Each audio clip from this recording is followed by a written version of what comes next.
শেরপুরের সীমান্তবর্তী পাহাড়ি এলাকায় আগাম জাতের শিম চাষ করে লাভের মুখ দেখছেন কৃষক।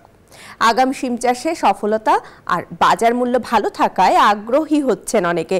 কৃষি বিভাগ বলছে এই এলাকার মাটি শিম ও সবজি চাষে উপযোগী হওয়ায় লাভবান হচ্ছে কৃষক।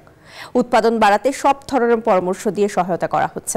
জুবাইদুল ইসলামের পাঠানো তথ্য ও ছবিতে বিস্তারিত ডেস্ক রিপোর্টে।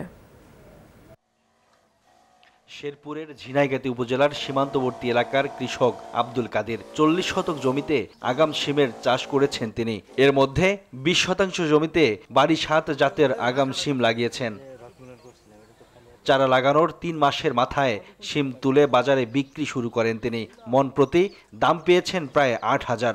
বাড়ি 7 ছাড়াও তিনি কেরালা জাতের শিম লাগিয়েছেন আরও 20 শতাংশ জমিতে। সব মিলিয়ে তার খরচ হয়েছে 20,000 টাকা। এ পর্যন্ত বিক্রি করেছেন 40,000 টাকার মতো। আরও 1,50,000 টাকার শিম বিক্রি করবেন বলে তিনি আশাবাদী। সিম আসতেছে আমার এখনো, আমি আরও 2-3 মাস সিম বিক্রি করতে পারবো।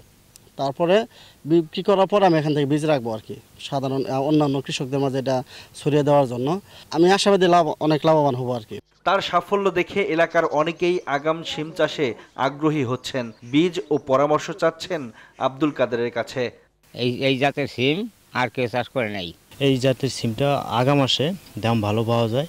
এটার আবাদ করার জন্য আমরা পরিকল্পনা নিছি, সামনের দিকে আমরা এটা আবাদ করব আর কি। বাড়ি 7 জাতের শিম আগাম জাতের হওয়ায় কৃষকরা ভালো দাম পান এবং লাভবান হন। কৃষি বিভাগের তরফ থেকে তাদের সব ধরনের সহযোগিতা করা হচ্ছে বলে জানালেন এই কৃষি কর্মকর্তা। তার সিমের ক্ষেতে আমার যাওয়ার সুযোগ হয়েছে, আমি তাকে প্রয়োজনীয় পরামর্শ দিয়েছি।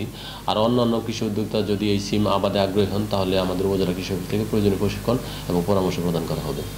কৃষি বিভাগের তথ্য মতে চলতি বছর এ উপজেলায় আগাম ও শীতকালীন মিলিয়ে 90 হেক্টর জমিতে শিমের আবাদ হয়েছে।